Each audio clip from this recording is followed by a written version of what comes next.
తిరుమల తిరుపతిలో ఒక gold family ఇవాళ హల్చల్ చేసింది. ఒంటి నిండా బంగారు ఆభరణం ధరించిన ఓ ఫ్యామిలీ శ్రీవారి దర్శనానికి వచ్చింది.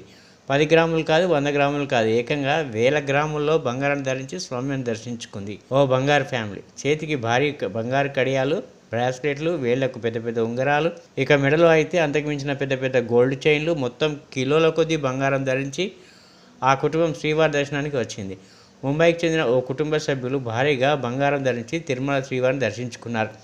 ఇద్దరు 10 కేజీల చొప్పున, మరొకరు 5 కేజీల చొప్పున దాదాపు 15 కోట్ల విలువైన బంగారం ధరించి శ్రీవారి దర్శనానికి వచ్చారు.